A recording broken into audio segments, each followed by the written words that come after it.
Obrera, los que hablan de libertad y tienen las manos negras, los que quieren dividir a la madre de sus hijos y quieren reconstruir la cruz que arrastra a Cristo. Quieren ocultar la infamia que legaron desde siglos, pero el color de acero... La resistencia fue un movimiento que surgió durante la Segunda Guerra Mundial, que fue compuesto mayoritariamente por comunistas y fueron y lucharon contra el fascismo. Ellos se atreven ahora a llamarse a sí mismos la resistencia. No son la resistencia, son grupos fascistas y violentos que hay que desenmascarar y que hay que decir lo que son, fascistas. El siguiente mes cumplen 3 años buscando a sus hijos. No chingues, Peña Nieto. ¿Con qué autoridad criticas a un pueblo, a un gobierno? Preséntalos. La autoridad se gana, el respeto se gana. En la defensa de los derechos humanos se comprueban los hechos, no en palabrería, no en condena. Millones de pobres, 7 millones de ninis, de jóvenes que despectivamente les llaman, no estudian ni trabajan. ¿Y de quién es culpa? ¿Dónde están las escuelas? Esta práctica poco democrática que ha utilizado el imperialismo norteamericano en convivencia con la oposición venezolana para destruir dicho proceso político se vio fortalecido después de la muerte, de la partida del comandante Chávez y de la llegada de la gestión de nuestro presidente, el presidente Nicolás Maduro. La guerra económica que hemos vivido y digamos toda la situación que estamos viviendo en los últimos 4 años, del lado de lo que es el modelo económico, bueno, es vulnerable, ¿no?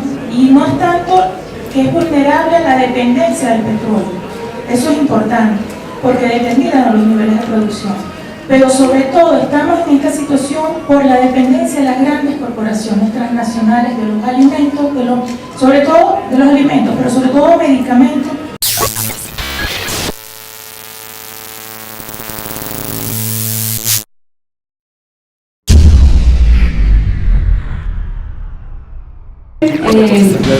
Como ustedes han visto en la televisión, en la radio, en los periódicos, y no solo los nacionales, sino también los internacionales, han emprendido una guerra, una batalla ideológica, una guerra de información, de desinformación contra Venezuela. Ustedes habrán escuchado todo el tiempo, durante más de 100 días, diario, a todas horas, y en todos los medios, hablar mal de Venezuela, que si hay una dictadura, que si se mueren de hambre, que si mueren no sé qué, etcétera, etcétera, etcétera, ¿no? Entonces surge la necesidad de los profesores que están organizando, de los estudiantes que están organizando, de pues acercarnos a lo que en verdad está sucediendo en Venezuela. Profesores, estudiantes, trabajadores y trabajadoras de esta casa de estudios que hoy nos reciben para intercambiar sobre nuestra revolución bolivariana. Muy especialmente al profesor Mario Benítez, a Dulce Sánchez, hicieron posible con su esfuerzo como ustedes que estemos aquí esta mañana. Nos acompaña para este intercambio esta mañana la profesora investigadora Pascualina Pozo, una profesional, una investigadora comprometida no solo con el quehacer científico, intelectual, sino fundamentalmente comprometida con su pueblo, con generar sentido de pertenencia de las investigaciones que realiza. En definitiva, comprometida con la generación de conocimiento y espacios de empoderamiento popular del conocimiento científico. Por lo que quiero agradecer también el que nos haya aceptado esta invitación para esta jornada que inició formalmente el día lunes en los espacios de nuestra embajada y que hace posible hoy este espacio, este encuentro hoy en esta casa del estudio. No es exagerado afirmar, ya lo decía Dulce, que la revolución bolivariana ha sido, a lo largo de su existencia, una revolución asediada, constantemente saboteada y siempre vilipendiada por los medios de comunicación venezolanos y extranjeros. Las pruebas están allí, en la historia contemporánea de Venezuela. Los poderes fácticos, el establishment global no ha visto y no ve con buenos ojos este proceso político que viene desarrollando el pueblo venezolano y que ha tenido un gran impacto en la sociedad venezolana, visibilizando e incluyendo al pueblo pobre históricamente marginado en detrimento de las prebendas y beneficios exclusivos de las élites tradicionales del país y de las grandes transnacionales que operaban en Venezuela. Es esta historia contemporánea de Venezuela bolivariana: golpes de Estado, saboteos de la industria petrolera, paros patronales, protestas violentas, desconocimiento de la institucionalidad democrática que creó y fortaleció la revolución bolivariana a través del fomento y profundización de la participación y el protagonismo del pueblo venezolano a través del poder popular. Esta práctica poco democrática que ha utilizado el imperialismo norteamericano en convivencia con la oposición venezolana para destruir dicho proceso político se vio fortalecido después de la muerte, de la partida del comandante Chávez y de la llegada de la gestión de nuestro presidente, el presidente Nicolás Maduro. Ha sido en estos 4 años y medio de gobierno del presidente Nicolás Maduro cuando los factores violentos y golpistas han arreciado sus ataques de todo tipo contra la revolución bolivariana, asedio que no tiene punto de comparación con ningún otro momento en nuestro país. Han activado una agenda violenta, golpista, incorporándole esta vez el peligroso condimento del fascismo, del terrorismo, mucho más evidente en condiciones anteriores. De allí la importancia y la trascendencia en la coyuntura actual de la investigación de Pascualina y por consiguiente su presencia y participación en estas actividades, porque ella demuestra fehacientemente que el modelo de desarrollo económico por el que apostó la revolución bolivariana no está ni fracasado ni condenado al fracaso, sino por el contrario, ha sido objeto de un ataque sistemático que ha sometido el sistema económico a una guerra constante y permanente. Y quién más que ella que nos pueda dar luz en esta afirmación. Así que no pretendo extender más este saludo, solo quiero de nuevo agradecer a los profesores, a los estudiantes por hacer posible esta jornada y con los deseos de que estas discusiones contribuyan a mejorar la comprensión, a ampliar la comprensión de nuestra revolución bolivariana. Así que con ustedes, pues, muchísimas gracias. Yo les quiero decir que estuve como acompañante de la elección que se dio el 30 del mes pasado de la Asamblea Nacional Constituyente, y ese día pudimos corroborar lo que ya los compañeros en el inicio de este evento han estado describiendo. Mientras 8 o más millones, 8 millones de venezolanos, venezolanas fueron a las urnas a votar por la constituyente, pese a toda la violencia fascista de una oposición exacerbadamente clasista y racista, ocurría en una de las avenidas de la parte este de Caracas, donde viven sectores medios y altos, la burguesía, pues, ocurría un evento que podríamos considerar como un acto terrorista.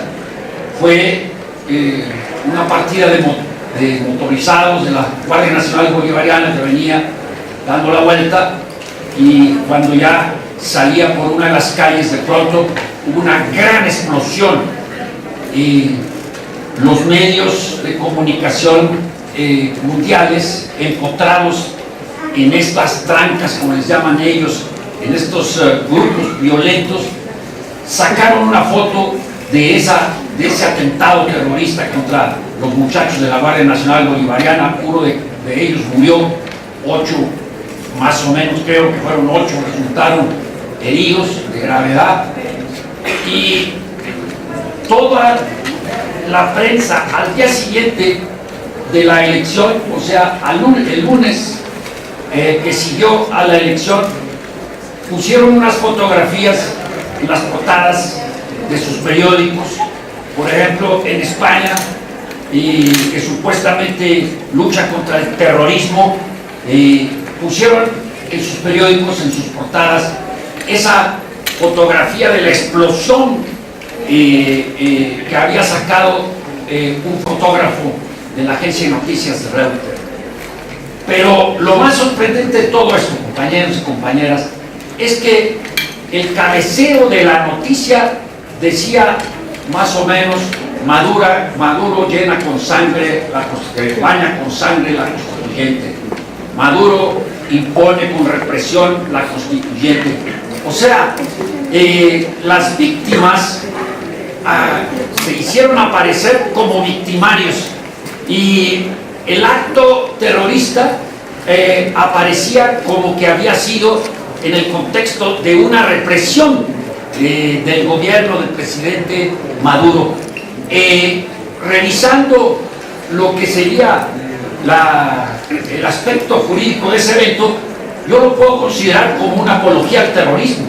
Estrictamente hablando, todos estos periódicos incurrieron en una apología del terrorismo porque tergiversaban y manipulaban la verdad de lo que había ocurrido ahí, y hacían una exaltación de esa violencia que ha estado hundiendo por un sector muy reducido de la ciudad de Caracas. Ilustro con esto porque a los medios de comunicación masiva no les interesó lo que estaba ocurriendo en la otra Venezuela, en los 8 millones de personas que estaban votando contra viento y marea. Esto es, gentes que habían estado, que durmieron en casas de sus familiares o de amigos, que cruzaron ríos para poder ir a votar, para evitar las trancas de los violentos, de los fascistas, que hicieron todo lo indecible. La presidenta del Consejo Electoral nos trajo al final de la noche unas actas de miles de personas que por no estar en su municipio debido a este tipo de acciones de la violencia fascista no habían podido votar, y entonces no se fueron del lugar hasta que los funcionarios electorales les firmaron un acta de que ahí habían estado para votar. ¿Por qué?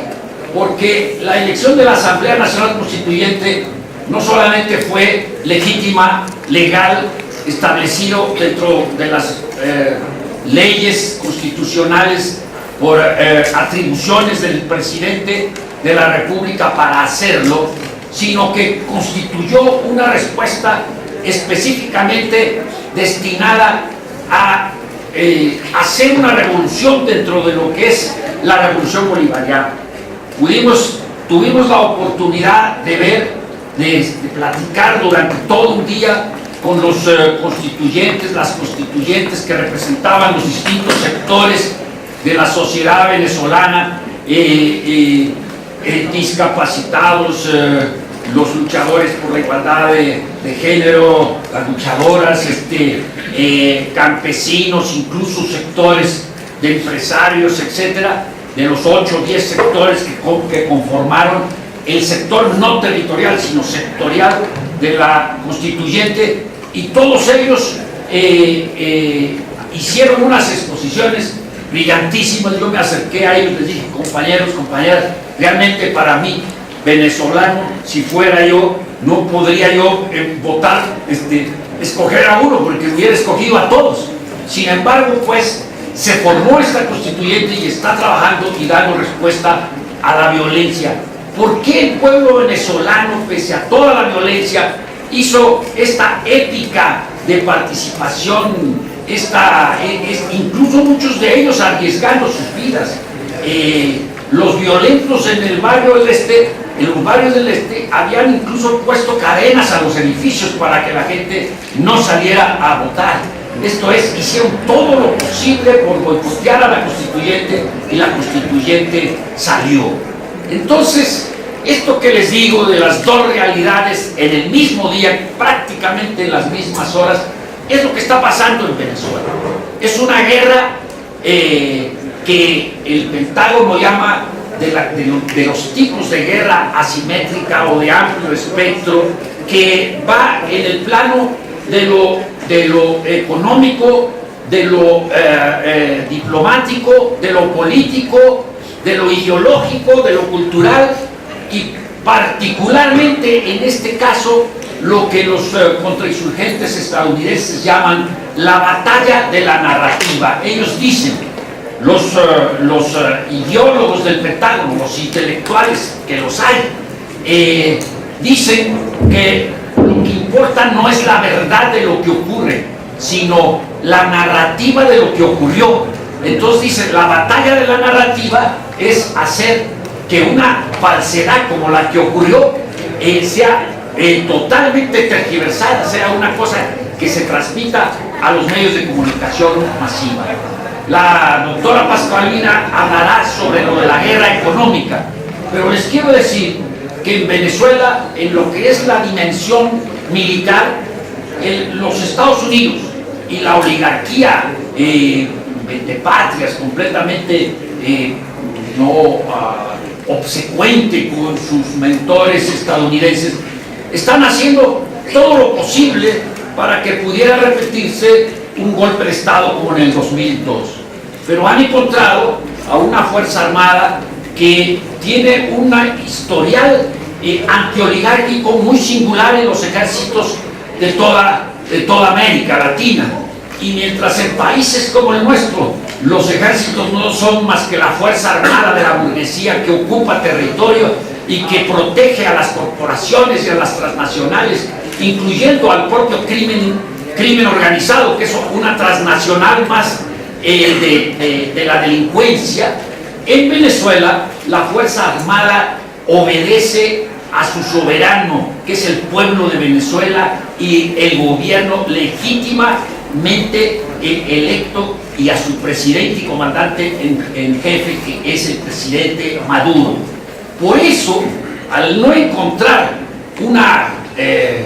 este grupo oligárquico, esta burguesía, una fuerza armada, lo que está haciendo es utilizar pues grupos paramilitares, muchos de ellos procedentes de Colombia, grupos delincuenciales. Han puesto, como aquí también en México, al crimen organizado como otro brazo armado del imperialismo y de la burguesía, e intentaron durante estos meses que pasaron de manera violenta, llegando incluso a crímenes de odio que recuerdan totalmente al fascismo. Por eso no es retórica cuando uno dice de esos grupos que son fascistas, a quemar a 23 personas, prenderles fuego, quemarlos vivos, algo inusitado que nunca habíamos nosotros visto, de que personas distintas o que piensan de una manera, en este caso que son chavistas,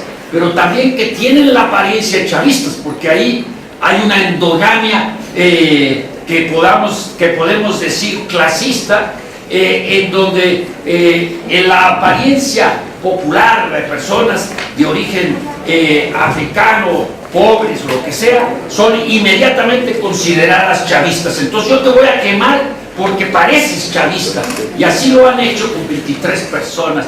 La gran mayoría de las víctimas han sido producto de esta violencia de los grupos fascistas, personal de la policía que han sido degollados cuando van en la motocicleta y ellos ponen unos cables de acero en las calles. La violencia que se acusa al gobierno no es más que la violencia de la derecha y del imperialismo. Entonces están tratando de utilizar una fuerza armada de esas características y de grupos delincuenciales que llaman allá tarifados. Esto es, un policía muerto te doy tanto, el ataque a la base aérea de la Carlota, bueno, tanto. Y así van reclutando lúmpenes, gente de la delincuencia, y desgraciadamente hay que reconocerlo también, algún tipo de estudiante, algunos de ellos incluso de la Universidad Central de Venezuela, que paradójicamente, pues para nosotros los mexicanos, que existan grupos de ultraderecha capaces de estar en contra de su patria, en contra de un proceso revolucionario dentro del estudiantado, nos parece extraño, nos parece raro, pero se da ahí. y creo que en este sentido, pues, y tratando ya de finiquitar mi discurso, lo que vemos en Venezuela es una tremenda, tensa, fuerte lucha de clases. Por un lado, un gobierno que representa los intereses nacionales y populares, y por el otro lado, una burguesía apoyada por el imperialismo y por todos los grupos oligárquicos a nivel mundial. Ahí está el señor Peña Nieto y Videogaray, perrito domesticado de los yanquis como canciller de nuestra república, queriendo dar lecciones de democracia a Venezuela, cuando aquí, como bien dice un papel que nos entregaron, aquí ¿cuántos tenemos?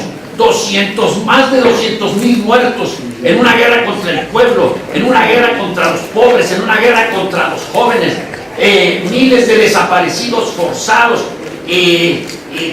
tenemos desplazamientos de miles de personas, tenemos un gobierno entreguista que ya entregó el territorio a las corporaciones transnacionales, a las mineras, a la Coca-Cola, a los hoteleros españoles, a las eólicas españoles. Todo está entregado, el territorio nacional está en venta, vivimos una violencia, una catástrofe humanitaria, y Videogaray está dando lecciones de democracia, y los medios de comunicación, y el señor Almagro, ¿por qué no hace que se reúna la OEA para que se aplique la Carta Democrática en México? Que este país sí tiene una catástrofe humanitaria. En Venezuela durante 3 meses llevan 120 muertos. ¿Qué les parece si en un solo día ponemos los muertos de 3 meses en este país? ¿Y por qué los medios de comunicación solamente están enfocados en Venezuela? ¿Por qué todos los gobiernos hablan sobre la dictadura de Maduro? Porque ellos quieren encubrir su propia lucha de clases y su propia dictadura. Eso es lo que quieren hacer. Por eso, compañeros y compañeras, nosotros debemos apoyar al noble pueblo venezolano y a su gobierno legítimo, y aunque sea a contracorriente. Han estado aquí los venezolanos muy activos, los venezolanos de la Escualidad o los contrarrevolucionarios, incluso repartiendo unos audios en donde se oye con voz teatralizada diciendo, los muchachos de la resistencia los acaban de matar, los tiraron, no sé qué. O sea, incluso han usurpado el noble y digno nombre de la resistencia. La resistencia fue un movimiento que surgió durante la Segunda Guerra Mundial, que fue compuesto mayoritariamente por comunistas, y fueron y lucharon contra el fascismo. Ellos se atreven ahora a llamarse a sí mismos la resistencia. No son la resistencia, son grupos fascistas y violentos que hay que desenmascarar y que hay que decir lo que son: fascistas. Venezuela es uno de los principales productores de petróleo en el mundo.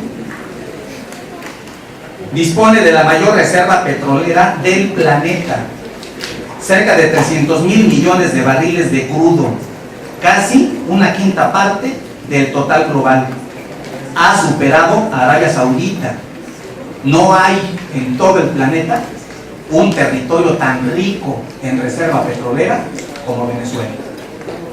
Y no hay otro país en todo el planeta que quiera tanto el petróleo como los Estados Unidos. Eso lo quiero dejar sentado en primer lugar.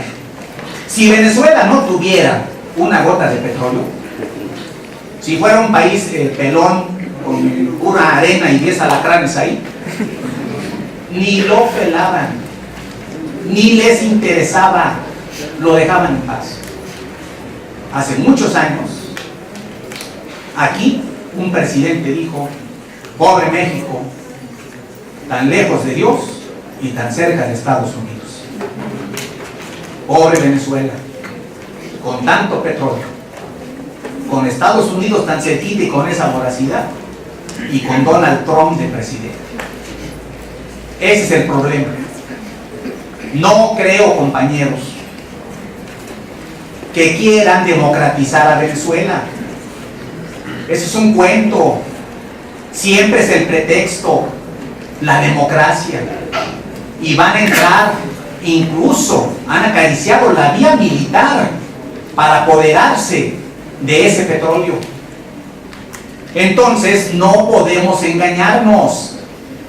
No nos vengan con esos cuentos. El periodismo de guerra, que detallaba aquí el maestro Gilberto, el control de las noticias, el manejo de la realidad.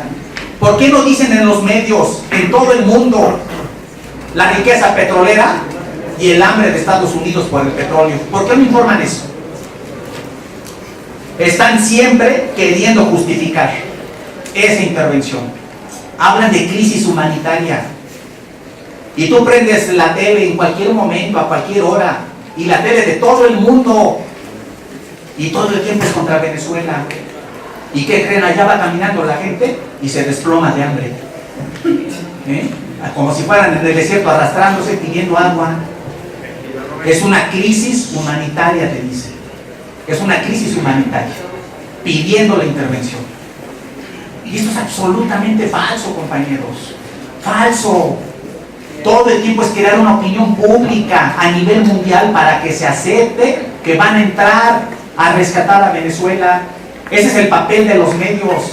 Nosotros, ahora hablo como trabajador, lo hemos vivido en carne propia. Todo el tiempo que quieren privatizar un sector público, ponen en contra, es una ley para el capital. Eso es una ley. ¿Quieres privatizar? Lo primero que tienes que hacer es usar la televisión para poner en contra a los derechohabientes, a los que reciben ese beneficio del servicio público, ponerlos en contra de los trabajadores. Ese es el punto. La mala atención en el seguro social, la precaria atención en los hospitales es culpa de los trabajadores. Nosotros como trabajadores electricistas se liquidó los sin fuerza porque los trabajadores eran unos holgazanes. El metro, yo recibí imágenes.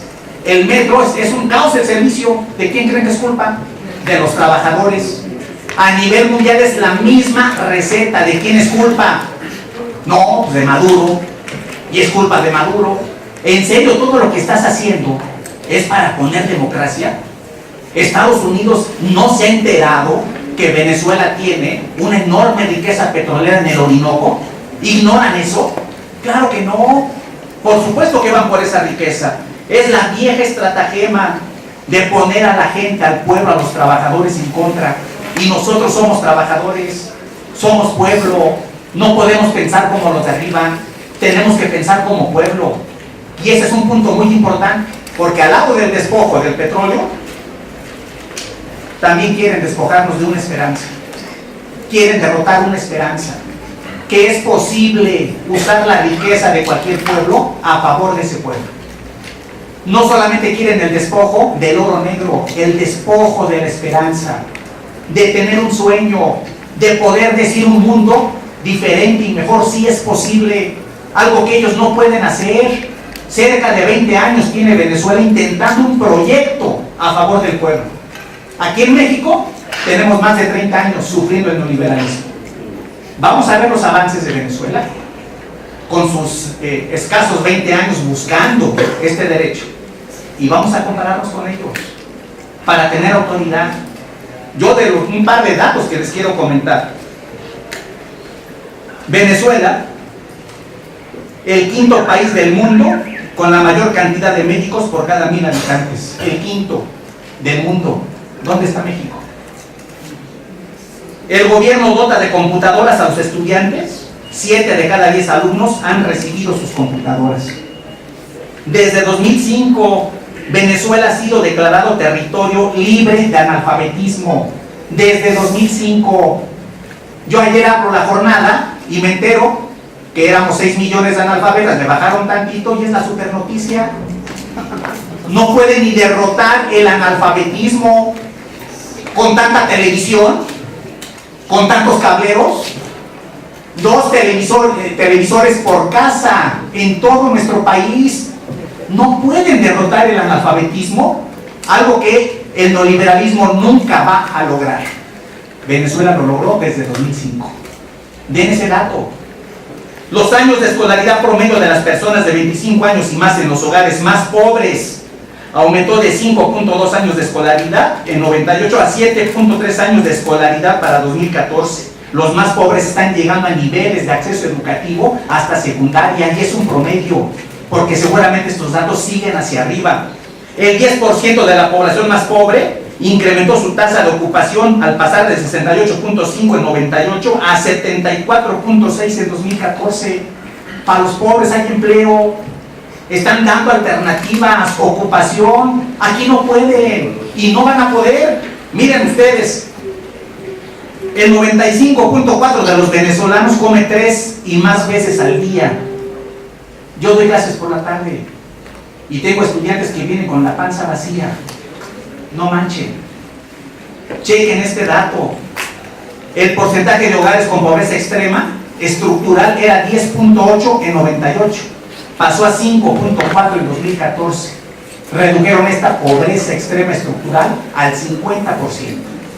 De 10.8 la bajaron a 5.4. En este país, vamos a ver las mentiras que dice mañana, perdón, el 1 de septiembre, que es su despedida prácticamente de quien nos desgobierna. En este país, por lo menos la mitad de la población son pobres. Por lo menos.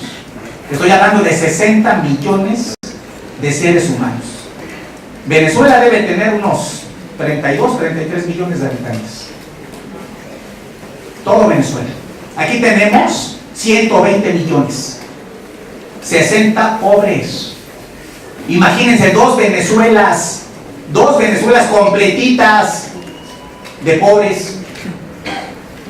¿Te atreves a juzgar gobierno de México a Venezuela? ¿Te atreves a juzgar un proyecto económico que está batiendo estos niveles de pobreza? Y nosotros como economistas le hacemos eco a esta cantidad de falacias. Eso no puede ser. ¿Qué has hecho tú, gobierno de México? En lugar de aplaudir, de aprender, éramos nosotros la primera línea de, hace muchos años, éramos la primera línea de defensa en contra del imperio, en su expansión hacia toda América Latina. Tenemos 30 años de aquel lado, y es una vergüenza que tengamos un gobierno de esta naturaleza. Y para mí es un orgullo que Venezuela tenga un gobierno que mira hacia abajo. Yo soy pueblo, yo soy asalariado, y yo estoy con el proceso. Yo estoy con Chávez, yo estoy con Maduro, estoy con Delcy. Tenemos que estar con ellos, porque si nos arrebatan a Venezuela, compañeros, todo este proyecto alterno al neoliberalismo, que incluye el esfuerzo de Bolivia, el esfuerzo de Ecuador y de otros países que están buscando estructurarse, por lo menos para juntar sus riquezas o pobrezas, pero juntos hacerle frente al neoliberalismo. Quieren acabar no solo con Venezuela, con el proyecto que de ahí puede surgir, y están tentadísimos todo el tiempo a ahorcar económicamente, a impedir su desarrollo, y la última, a aventarse a bombas, a plomazos contra este pueblo. Eso sí que no lo podemos permitir.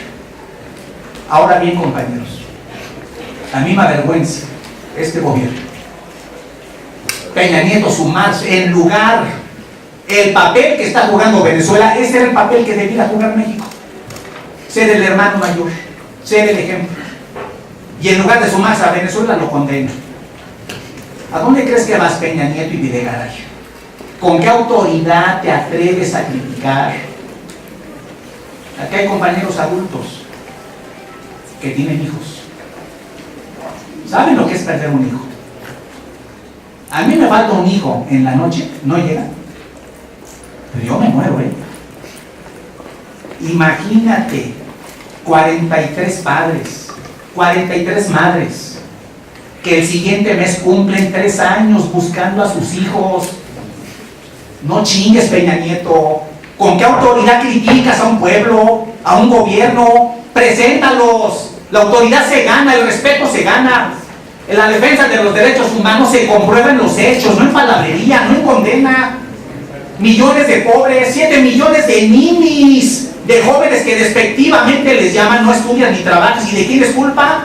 ¿Dónde están las escuelas? ¿Cuántos SHs? ¿Cuántas prepas? ¿Cuántas vocacionales? ¿Dónde está el recurso del gasto de educación? ¿En dónde lo tienen? ¿Qué critican? No tenemos nosotros ninguna estadística a favor, como lo ha logrado Venezuela. La CROC, los charros asesinos, los charros gángsters, la CROC, clase obrera, por Dios. Y hacen el mitin allá y ahora resulta que el proletariado mexicano está en contra del proceso. No manchen, o sea, ¿cómo crees?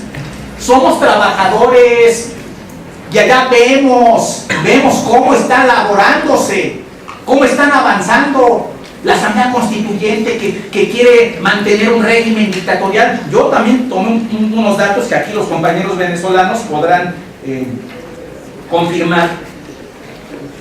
La composición de la Asamblea Constituyente: diputados territoriales, 364 integrantes, diputados sectoriales, 173. No solamente el territorio, los distritos, como lo llamamos acá, sino los sectores. ¿A qué sector pertenecen? 173, 8 sectores, leo, 8 sectores representados: clase obrera, campesinos, comuneros, estudiantes, pensionados, empresarios, pueblos indígenas y personas con discapacidad. Esos están en la Asamblea Constituyente debatiendo el rumbo de su país, de su destino. Estudiantes, obreros, campesinos, amas de casa. 500 diputados tenemos nosotros. ¿Quién de ellos es obrero? ¿Quién de ellos es indígena? ¿Quién de ellos es un discapacitado? Están discapacitados, pero de moral, de inteligencia, de dignidad, porque todo el tiempo están entregando este país. Cierro, compañeros, con esto. Tratado de libre comercio. Pura desgracia. Nos hicieron pedazos del campo. Nos hicieron un país maquilador. Abarataron nuestra fuerza de trabajo como ningún otro modelo económico lo había hecho en toda nuestra historia. Y ahora Trump dice que vamos a ver si le seguimos, porque el gobierno de México se pone difícil. No manches, Trump, o sea, el Peña Nieto es bien facilote. ¿Cómo se puso difícil? ¿Dónde se puso difícil? Está entregando todo lo está entregando. No es posible que tengamos seres tan indignos. Vicente Fox, o sea, por Dios, que está pidiendo que saquemos a Maduro en un cajón. No puede ser. Lo bueno que Fox no representa, ya, es un cadáver político. Creo que ni a Martitas aún debe representar, porque ni el PAN está haciendo caso. Y yo creo que todo eso, compañeros, nos debe llenar de orgullo por este pueblo, por esta enseñanza de dignidad, y nos debe llenar de vergüenza, Yo, Videgaray, Peña Nieto, Vicente Fox y clase y esas especímenes venenosas, Televisa, TV Azteca, etc. Yo me voy a las fuentes. Y si aquí está una compañera economista, este es el momento de preguntar, de aprender y de debatir. Yo estoy con Venezuela y su proceso. Agradezco la presencia de la embajadora, de Pascualina, de Gilberto López y Tibas. Ustedes, qué bueno que están aquí, pero el debate está abierto y tiene que hacerse con respeto.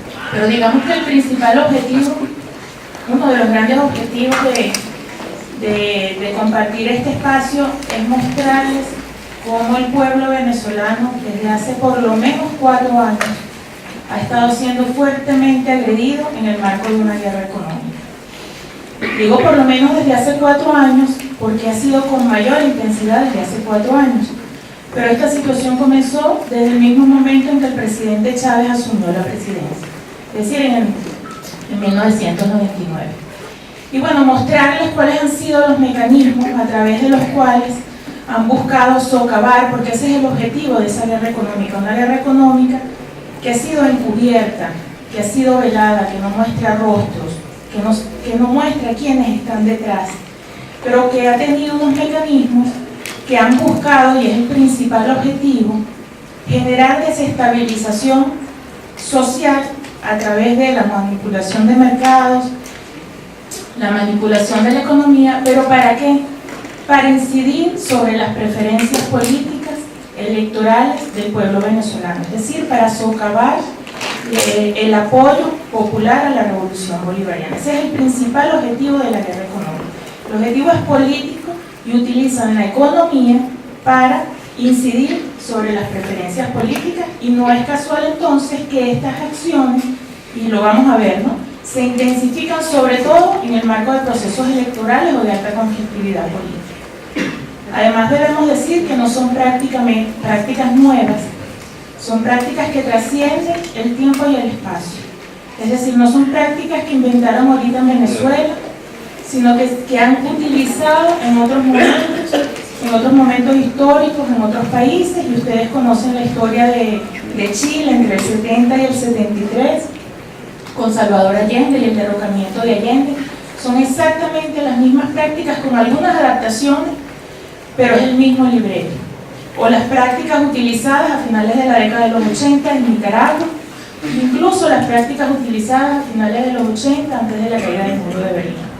Es decir, son prácticas, y aquí entrando quienes están detrás, ¿no?, de estas acciones de guerra, son prácticas que se activan cada vez que el modelo capitalista, que los grandes capitales, que cada vez más concentran capitales, se sienten amenazados ante la consolidación de un modelo alternativo.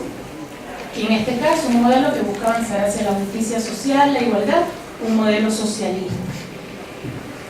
Como decía el profesor, nosotros tenemos en Venezuela la primera reserva de petróleo, tenemos oro, tenemos gas, tenemos coltán, tenemos diamantes, tenemos casi que la tabla periódica en territorio venezolano. Y eso, por supuesto, es del interés de los grandes imperios, ¿verdad? Eso lo hemos tenido prácticamente siempre. ¿Cuál es la diferencia? Que tenemos todos esos recursos, pero desde 1999 seguimos teniendo los recursos, pero con un gobierno, con un proceso bolivariano que busca avanzar hacia el socialismo. Es decir, no es solo las riquezas que están en el suelo, sino además se sienten amenazados porque ya no pueden apropiarse o del recurso natural como tal o de los ingresos que esos recursos generan. Entonces, digamos, es una combinación de factores, de los recursos, pero sobre todo la amenaza que implica un modelo alternativo. Y se empiezan a activar estos mecanismos. En la presentación yo les traje un poco para mostrar cuáles han sido los mecanismos, cómo lo han hecho, pero quise también en la presentación, y si me permiten, traje dos aspectos que creemos que son fundamentales, y es un poco desmontar la matriz de opinión que busca justificar la intervención en Venezuela a través de las sanciones económicas, que son principalmente dos. O sea, se habla que en Venezuela hay una dictadura y se habla que en Venezuela hay una crisis humanitaria. Yo con datos, con gráficos, porque la presentación está llena de mucha información, de datos y gráficos que podemos ilustrar así lo que ocurre en Venezuela, aunque la mejor forma de mostrarlo es quienes visitan Venezuela. Si ustedes fueron a Venezuela, pues podrán ver aspectos totalmente distintos a los que se ven en los medios de comunicación, ¿no?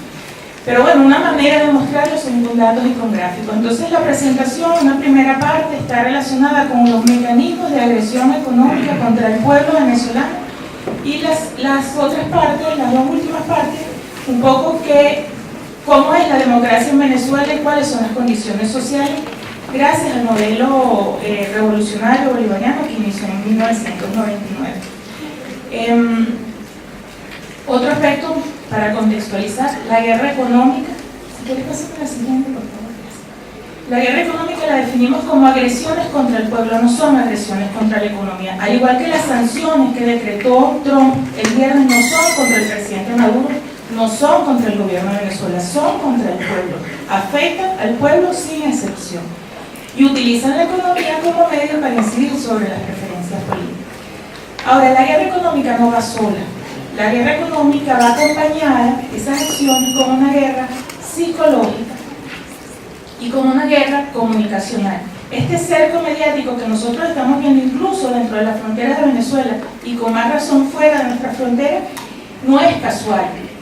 Porque lo que está ocurriendo y el mecanismo principal es que generan unas situaciones de hecho, es decir, una escasez, que ya vamos a ver cómo es esa escasez, que es programada y selectiva, una inflación que es inducida y un bloqueo financiero internacional generan las condiciones. Pero comunicacionalmente desvían la atención y muestran al mundo que la responsabilidad o la causa de esa situación es por un modelo fracasado, el modelo socialista, revolucionario, o por las políticas económicas y sociales, y que la culpa es del gobierno y del modelo. Es decir, desvían la atención del verdadero responsable de lo que está ocurriendo en Venezuela, que no es más que estos grandes capitales, de alguna forma, que se activan cada vez que ven amenazados sus intereses y la posibilidad de apropiarse de los recursos. Entonces, bueno, dicho, digamos, habiendo contextualizado, entramos de una vez a cuáles han sido 3 mecanismos principales que hemos identificado como parte de esta guerra económica. En primer lugar, un desabastecimiento que ha sido programado y selectivo, no ha sido cualquier desabastecimiento en Venezuela. Y es por eso que nosotros no hablamos de crisis económica, hablamos de guerra económica. Eso no significa, y tampoco estamos diciendo que no estemos atravesando los venezolanos en una fuerte resistencia, además desde hace por lo menos 4 años, de situaciones difíciles. Pero no son consecuencias de un modelo ni de unas políticas. Por eso hablamos de guerra económica, porque son acciones bien centradas. Porque un desabastecimiento programado y selectivo. No son todos los bienes de la economía los que están faltando.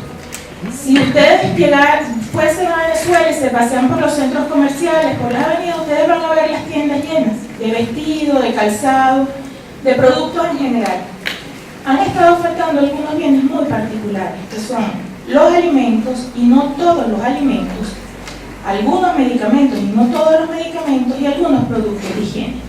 Es decir, son bienes muy asociados al día a día de todos los venezolanos, a la cotidianidad, al que necesitamos los 30 millones de venezolanos sin excepción, porque todos comemos, nos enfermamos y, digamos, nos aseamos, ¿verdad? Ahora, no son todos los alimentos. Entonces yo les pudiese decir, por ejemplo, esas filas que ustedes ven en los medios de comunicación, las largas filas para buscar alimentos, son alimentos como la harina de maíz precocida, el arroz, la pasta, el café, el azúcar, ¿verdad? Pero en Venezuela no ha faltado durante estos 4 años ni las frutas, ni las verduras, ni las hortalizas, ni las carnes, por ejemplo. Ahora, ¿cuál es la diferencia entre estos productos? Que las frutas, las verduras, las hortalizas que no han faltado son producidas por pequeños productores del campo con poca capacidad financiera que han logrado durante estos 4 años abastecer los mercados. Ahora, la gran pregunta es, si fuese una gran crisis económica, consecuencia de las políticas, uno esperaría que estos pequeños productores fuesen los primeros en no superar esta crisis, ¿no? Y no abasteciesen de productos en el mercado. Y resulta que los productos que están faltando son los productos cuya responsabilidad de producción, importación y distribución está en manos de grandes corporaciones transnacionales, monopolios que concentran más del 80% de los mercados de esos productos, es decir, que tienen el poder de cartelizarse, de decidir. Entiendo que el auditorio hay muchos economistas, ¿verdad? El poder de monopolio, ¿qué significa? La capacidad de fijar precios y cantidades en el mercado, es decir, yo decido cuánto produzco, cuándo produzco y cuándo lo coloco en el mercado. Entonces, estos productos que ustedes ven en largas filas, la responsabilidad es de estas grandes empresas, que tienen la harina maíz precocida, el arroz, las pastas, está en manos de 2 empresas en Venezuela, el 80%. El Estado, porque mucho se ha dicho que la culpa es del Estado, que expropió las empresas y resulta que no puede producir y es ineficiente. El Estado no llega al 10% de la producción de estos bienes. Y no solo la producción, no tiene el control de la distribución. Los productos de higiene, el papel higiénico, las toallas, lo que ustedes ven que está faltando, está en manos de 2 grandes transnacionales en Venezuela, la mayor concentración del mercado. Y los medicamentos, pues ni hablar, ¿no? Los medicamentos están en manos de las 10 grandes transnacionales de la industria farmacéutica. Entonces, la característica que transversaliza los bienes que están faltando, y ese ha sido uno de los mecanismos de la guerra económica, ha sido privar a los venezolanos de estos productos que son de muy alto consumo, no así los pequeños productores, que son muchos y que han logrado abastecer, ¿no? Por eso es que allí uno ya, más allá de las cifras y de los datos, pues lo indica. Una de las matrices de opinión es que dicen que han faltado los productos porque hay control de precios. Entonces, como el Estado y este modelo fracasado socialista controla precios, las empresas no pueden producir. Si eso fuese así, En primer lugar, ¿no? Si las empresas, primero las empresas no han dicho que no han podido producir. Basta revisar los informes anuales de todas esas empresas que publican en su página web porque cotizan en las bolsas y ninguna ha declarado pérdidas operativas en Venezuela. Por el contrario, a veces hasta han incrementado sus ganancias en su producción y su capacidad instalada de producción. Pero además, con esta situación de escasez, como ustedes saben, cuando se genera una situación de escasez en un mercado, hay dos efectos principales siempre. Uno, el hecho de que se generan las colas y otro que proliferan mercados paralelos ilegales. Si el problema fuese la no producción, pues estos bienes no estarían en los mercados ilegales y los bienes están en los mercados ilegales. Es decir, no ha sido un problema de caída de la producción de los bienes. El mecanismo que han utilizado para generar esta escasez es la alteración de los mecanismos de distribución de los productos. Se producen y no los colocan de manera suficiente, regular y oportuna en los mercados, sino que los llevan a los mercados ilegales, donde los precios son mucho mayores y la población en general, la clase asalariada, la clase trabajadora, no necesariamente tiene acceso a esos productos por el precio, ¿no?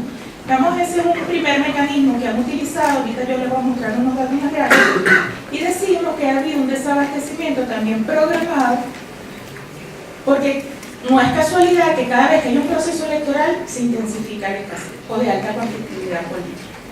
El segundo gran mecanismo que han utilizado para alterar los mercados y la economía, generar esa desestabilización, ha sido lo que llamamos inflación inducida.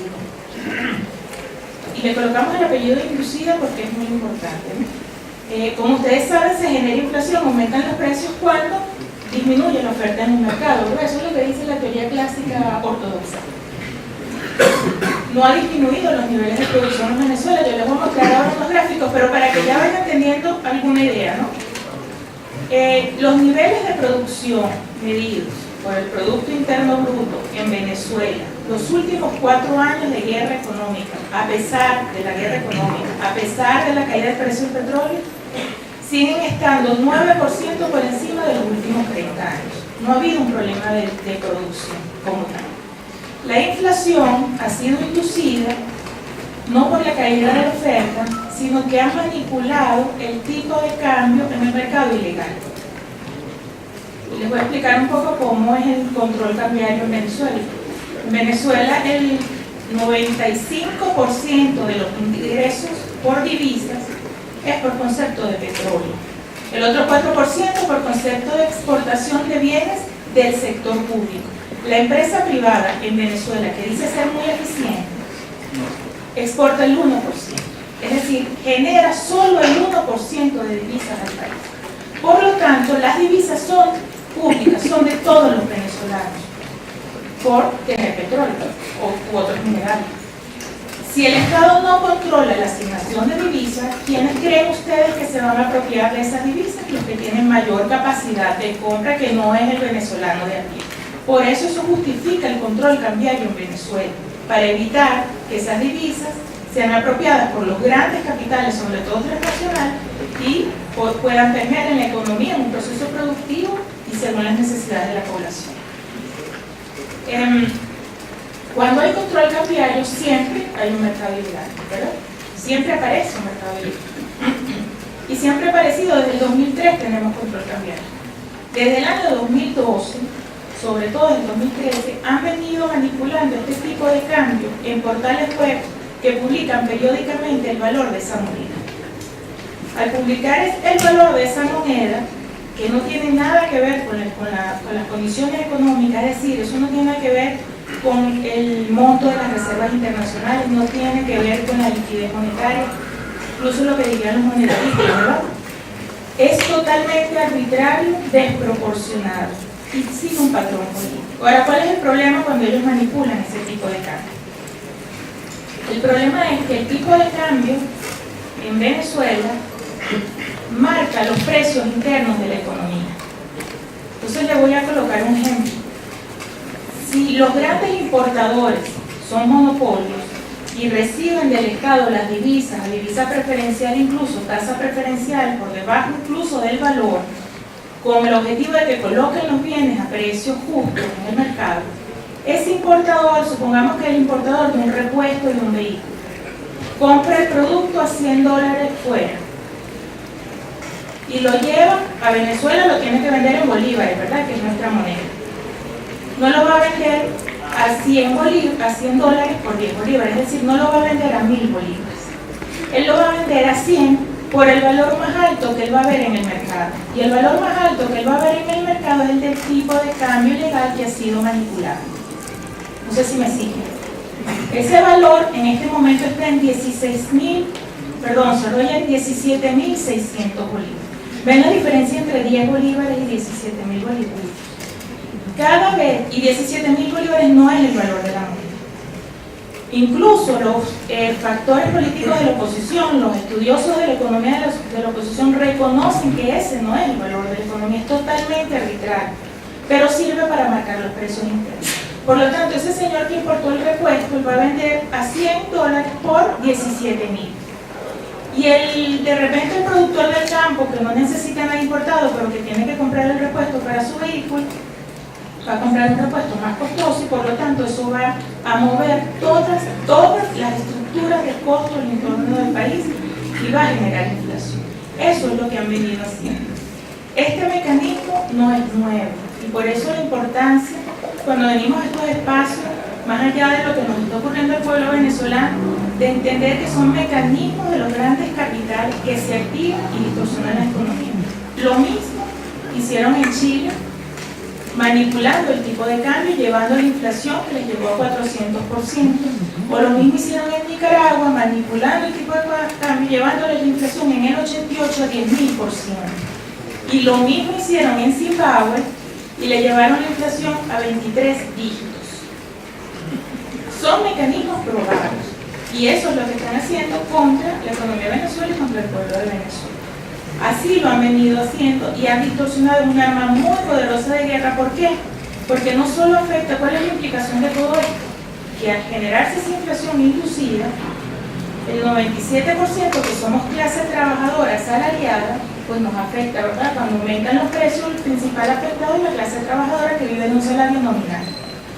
Cuando aumentan esos precios, se deteriora nuestro poder adquisitivo como trabajadores y somos los principales afectados, pero además tiene otros efectos. Tiene un efecto en la contracción de la producción, porque entonces en nuestros hogares, si se nos deteriora el poder adquisitivo, ¿qué hacemos? Priorizamos primero alimentos, después transporte, después medicamentos. Me imagino que en México debe ser más o menos igual. Y de último dejamos recreación, vestido, calzado. A esos sectores se les contrae la demanda y por lo tanto van cerrando empresas. Entonces tiene un efecto también sobre la economía real. Y tiene un efecto también sobre la cantidad de billetes y monedas que se necesitan en la economía. Por eso es que ustedes están viendo ahorita que hay colas para buscar efectivo, para buscar billetes. Porque en procesos inflacionarios, aunque sea inducido, es inflacionario al fin. Y se necesitan más billetes para hacer las transacciones en efectivo. Entonces tiene una serie de implicaciones importantes y es la principal y más potente arma de guerra. Y un tercer mecanismo ha sido el bloqueo financiero internacional, que igual ha sido encubierto. Por cierto, los dos mecanismos anteriores, el desabastecimiento programado y selectivo y inflación inducida, yo les decía que no es nuevo. Comenzaron a probarlo desde el año 2006. Ya había habido ensayos, ¿no? Lo hemos visto en los análisis y en los gráficos. Ahora, el bloqueo financiero internacional, ¿en qué ha consistido? Ha sido encubierto hasta el viernes de la semana pasada. El viernes de la semana pasada, cuando el presidente de los Estados Unidos anuncia las sanciones contra el pueblo venezolano, sanciones financieras, donde se supone entonces, donde afecta a la principal empresa de Venezuela, que es PDVSA, que como les digo, genera el 95% de los ingresos al país, afecta la comercialización de bonos en el mercado secundario de esta empresa. No es más que develar, ese decreto no ha sido más que develar y formalizar, colocarle el sello a lo que han sido las prácticas de los últimos 4 años que han sido encubiertas, ¿no? Buscando asfixiar la economía venezolana. ¿Cómo lo han venido haciendo? Yo también se lo voy a mostrar con unos gráficos después. pero me interesa un poco darle la visión general. Bueno, nos califican como el país con mayor riesgo financiero en el mundo, como que si tuviésemos una guerra, ¿no?, armada. Entonces nos ubican en 3.000 puntos. Como ustedes saben, cada 100 puntos de riesgo financiero implica un 1% de tasa de interés en los mercados internacionales. O sea que si Venezuela tiene 3.600 puntos de riesgo financiero, tenemos que pagar 36% para acceder de tasa de préstamos, para acceder a créditos internacionales. En el marco además de un momento en donde han caído los precios del petróleo, ¿verdad? Y que es una de las principales fuentes de ingresos de Venezuela. Es decir, buscan asfixiar al país, ¿no? Ese ha sido un mecanismo. Como ustedes saben, el riesgo país, el índice, pues lo califican 4 calificadoras de riesgo a nivel mundial, dueñas también de las grandes bancos internacionales y del sistema financiero internacional. Otro mecanismo que han venido utilizando, bueno, acompañado de esta campaña comunicacional, el año pasado PDVSA colocó unos bonos, bueno, empezaron a decir que el país está en default, que PDVSA está en quiebra, etcétera, que no ha tenido mucho efecto porque se logró la venta de los bonos, pero además decirles que más del 80% de los tenedores de bonos de la República de PDVSA no han salido de su bono. Es decir, esa campaña comunicacional tampoco como que ha surtido efecto. También nos cerraron las cuentas de Citibank, era el banco con las que la República y las principales industrias, incluyendo PDVSA, hacían las transacciones financieras internacionales, donde se pagaba para importar alimentos o medicamentos. Entonces, de repente, un día dijeron, cerramos las cuentas. Cuando cierran las cuentas, impiden que Venezuela pague su deuda, que compre alimentos, que compre medicamentos. Es decir, han sido mecanismos antes que ahorita se manifestaron con la sanción. Entonces, bueno, esos han sido los 3 principales mecanismos que han utilizado. Yo ahorita les quiero mostrar gráficamente, seleccioné algunos indicadores, algunos datos para mostrar la situación. Ese primer gráfico que ustedes ven allí, muestra 2 variables. La línea roja es la escasez en Venezuela. Y como ustedes ven, desde el año 2012 comienza a aumentar la escasez, consecuencia de estas acciones. Sin embargo, las barras son los niveles de producción medidos por el Producto Interno Bruto. Uno esperaría, ¿verdad?, que cuando aumenta la escasez es porque haya caído de manera importante la producción. Bueno, resulta que es al revés. Los niveles de producción ciertamente han caído desde el 2012, ustedes lo ven, consecuencia de la caída del precio del petróleo, que es determinante para la producción en Venezuela, pero no en niveles ni en proporciones para explicar ese incremento de la escasez. ¿Lo ven, verdad? Por ejemplo, el año 2003, no sé si logran verlo allí bien, el año 2003 hubo una escasez importante en Venezuela, pero también hubo una caída importante del PIB. ¿Qué pasó el 2003? Eso sí es coherente con la teoría. ¿Qué pasó el 2003? El 2003 sí cerraron las empresas, pero cerraron las empresas por la convocatoria a un paro patronal y el sabotaje de la principal industria petrolera PDVSA, no sé si lo recuerdan.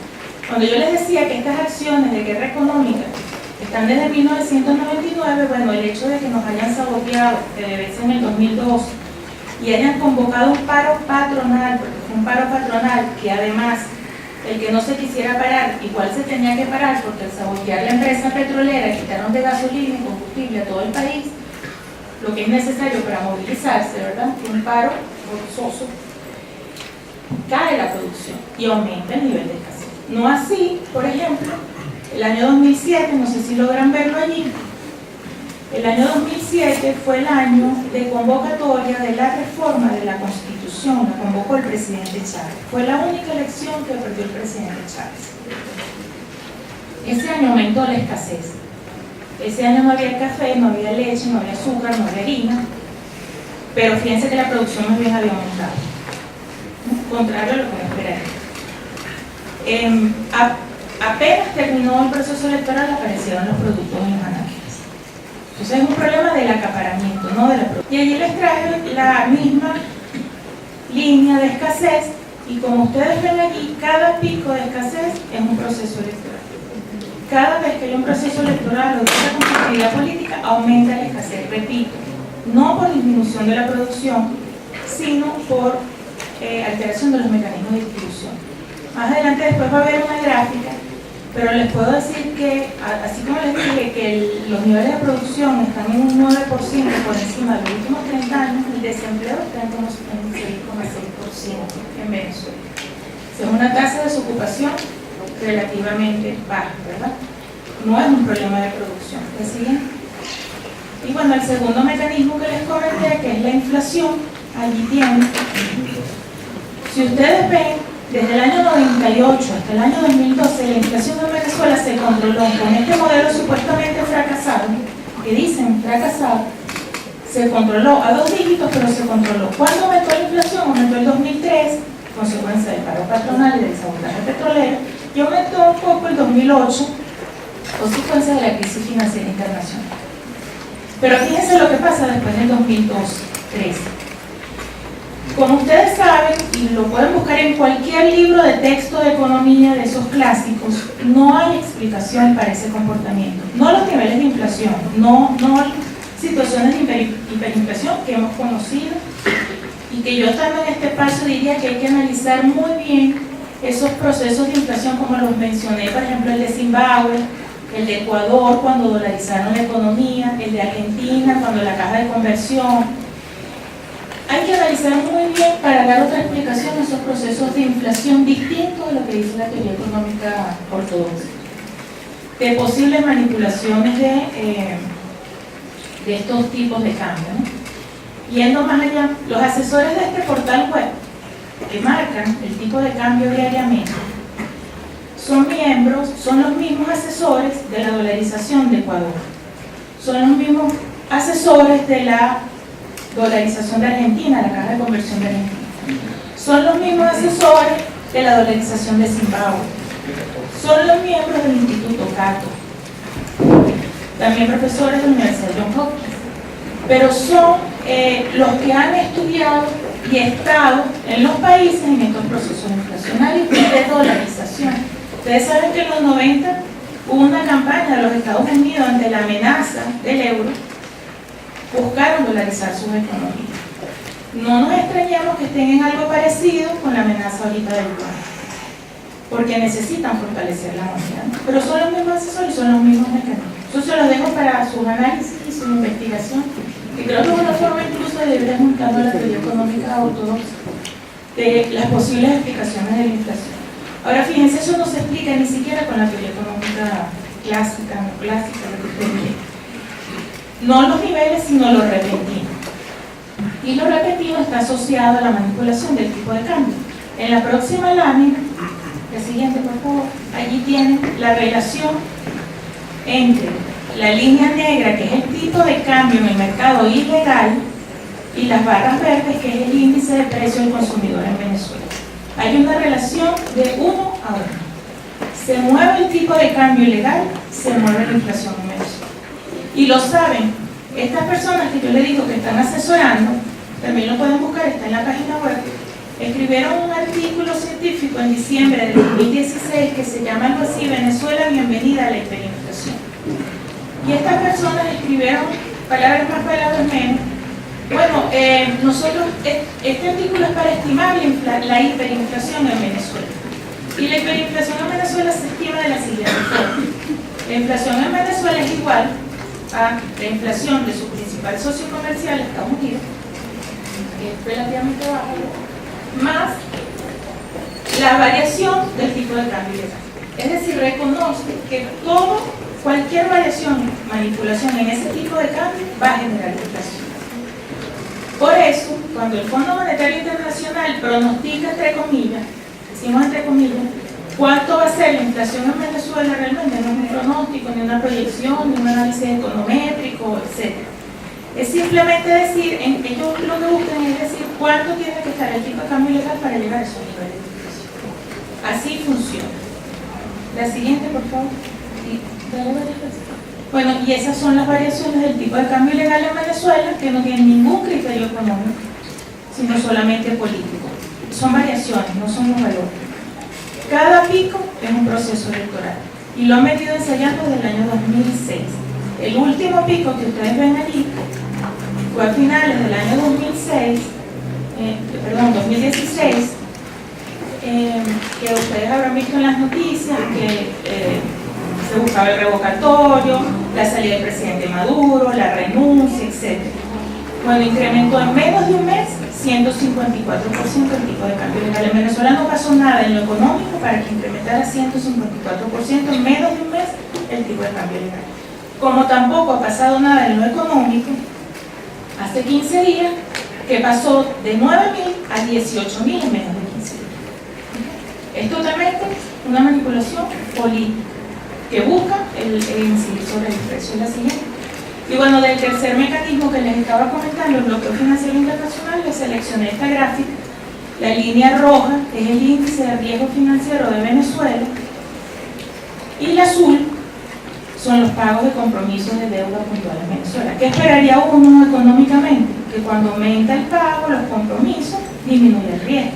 Pero pasa todo lo contrario. Resulta que mientras más pagamos puntual y completo, más aumenta el riesgo financiero en Venezuela y las implicaciones que tiene. Porque ¿qué ocurre? Si Venezuela no puede pagar 37% en los mercados internacionales, tiene, según quienes están detrás de esto, tiene otra opción. Tiene la opción de ir al Fondo Monetario Internacional y pagar el 4%. Con todas las condiciones que eso implica, que por supuesto Venezuela no va a acudir a esa opción. Venezuela ha acudido a otros mercados financieros y por eso la renegociación de deudas y préstamos con, por ejemplo, países como China y como Rusia. ¿La siguiente? Bueno, les traje el ejemplo de Chile y como ustedes pueden ver aquí, más allá del libreto económico de lo que pasó en Chile también hubo sabotaje económico, acaparamiento, especulación, mercado negro, pero también hubo vandalismo, crimen organizado, asesinato de personas, terror desatado, etc. Es decir, el libreto no es solo lo económico, no es solo lo comunicacional ni lo psicológico, también hay acciones de violencia como las que vimos recientemente, que el profesor les estaba comentando.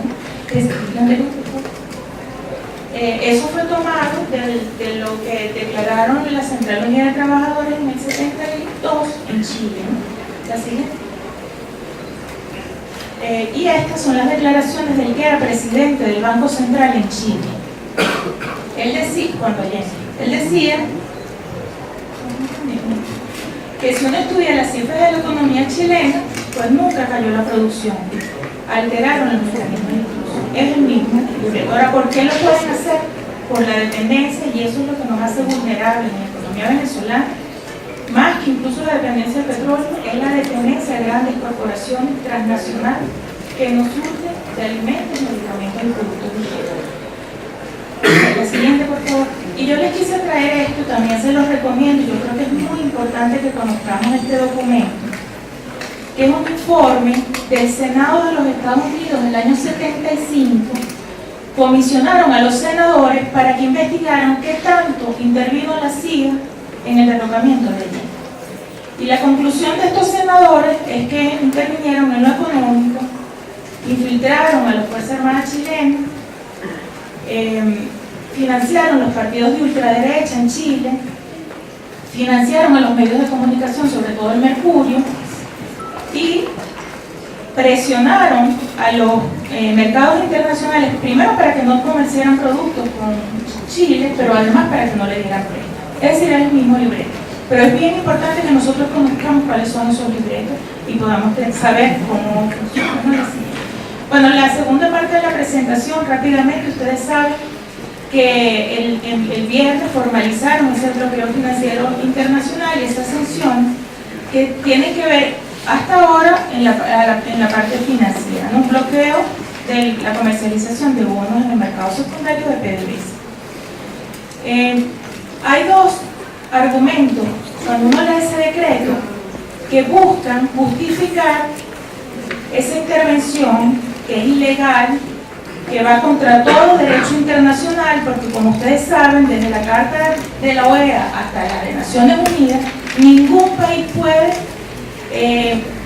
coaccionar a ningún otro país en búsqueda de sus intereses, ¿no? Eso lo dicen los tratados internacionales. Bueno, además de ser ilegal, buscan justificarlo por la vía de que en Venezuela hay una dictadura y que en Venezuela hay una crisis humanitaria.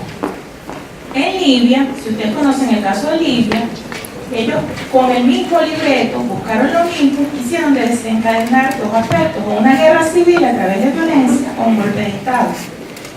Lograron la violencia en Libia, no así en Venezuela. Es decir, el argumento de la violencia en Venezuela no lo tienen. ¿Y por qué no lo tienen? Porque la salida del gobierno de Venezuela fue un llamado a una Asamblea Nacional Constituyente, es decir, un proceso democrático y electoral.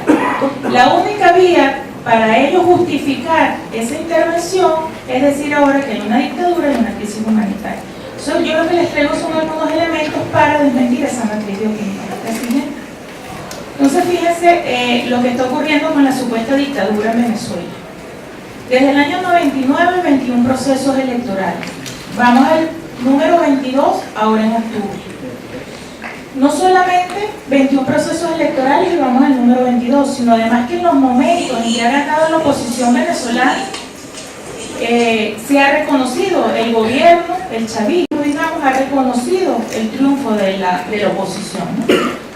Pero además de eso, solo desde el año 2013, desde el periodo del presidente Maduro para acá, se han realizado 4 comicios. 4 comicios con alta participación electoral. Eso es una muestra de democracia, ¿no? Y de los 4, uno perdió el chavismo y fue reconocido inmediatamente el triunfo de la oposición. Pero además de eso, se cuenta con un sistema que no pueden decir que es fraudulento, etcétera, desde Carter para abajo han dicho que es uno de los mejores sistemas electorales, automatizado. La única forma de hacer fraude en el sistema electoral venezolano es que uno de los participantes se preste para eso. ¿Por qué? Porque el sistema funciona de la siguiente forma. Se hacen auditorías. Cada auditoría se va cerrando. Y en la auditoría participan el Consejo Nacional Electoral, participan todas las organizaciones políticas que van al proceso y participan la empresa que lleva el proceso, en este caso es Marmar, ¿verdad? Ahora, ¿cómo participan además de revisar el asunto y mostrar un acta? Cada participante tiene una parte de la clave, es un código cifrado. Y no hay manera de entrar al sistema si uno de ellos no coloca su parte del código cifrado. Es un sistema automatizado totalmente blindado. Cuando cantan fraude, no hay manera de demostrar que es fraude, porque si hubo fraude es porque alguno de ellos participó en el fraude. Entonces, es un sistema, además del proceso democrático, que está blindado. Pero además, es el mismo sistema, el mismo proceso y el mismo poder electoral al cual se acabaron de inscribir todas las organizaciones políticas de la oposición. El Consejo Nacional Electoral llamó en enero a la renovación de todos los partidos políticos. Y todos los partidos políticos, los que dicen que hay fraude, que hay dictadura, pues se inscribieron y renovaron sus partidos en un proceso que lleva un protocolo. Pero además de eso, son los mismos partidos que se inscribieron casi 200 candidatos para las elecciones regionales de octubre. Es decir, hay procesos electorales, hay procesos democráticos, pero además, digamos, en un sistema que está blindado. La siguiente. Bueno, voy a desmontar rápidamente porque sé que me queda medio minuto. Ok, en 5 minutos desmontamos la matriz de crisis humanitaria. Y lo que les traje fue algunos indicadores. Fíjense, no sabemos cómo el gobierno de los Estados Unidos va a explicar que hay una crisis humanitaria. Repito, no es que no estemos pasando por una situación difícil. El pueblo venezolano ha estado siendo agredido de manera muy fuerte, igual ha resistido, y también tiene mucho que ver con las políticas del gobierno bolivariano que ha logrado resistir al pueblo venezolano. Y justamente, y ha sido incluso por este mismo modelo de justicia social y de igualdad que se ha logrado resistir a estos embates de la guerra económica. Ahora, no sabemos cómo el gobierno de los Estados Unidos puede explicar que hay una crisis humanitaria si Venezuela, en el último informe reciente de Naciones Unidas y del PNUD, ubican a Venezuela en un índice de desarrollo anual. No puede haber crisis humanitaria con un índice de desarrollo anual. Un poco los datos que usted mencionaba. No solo eso, el índice de desarrollo aumentó del 2012 para acá a pesar de la siguiente. O decir que estamos en una crisis humanitaria y resulta que en la región, después de Cuba, somos el país con menor desigualdad. Si hay una crisis humanitaria no habría una mayor igualdad, por lo menos comparándonos con el resto de los países de la región, incluso por debajo de quien ha estado siempre, hemos estado cerca, que es Uruguay, no siempre fue el primero, nosotros el segundo. La siguiente. Allí les traje el consumo de alimentos medido en kilocalorías diarias por persona, y si ustedes ven, sí ha bajado desde el 2012, consecuencia de la guerra económica. Ahora, 3.092 kilocalorías, primero está por encima de los niveles que establece la FAO de seguridad alimentaria. Segundo, está muy por encima de los niveles del 2003, cuando generaron ese caos y la crisis y el paro y el sabotaje. Y está muy por encima de los niveles de consumo de los 80 y los 90 con un modelo capitalista neoliberal, que allí nadie decía que había crisis humanitaria y la gente pues sí pasaba más trabajo, ¿no? La siguiente.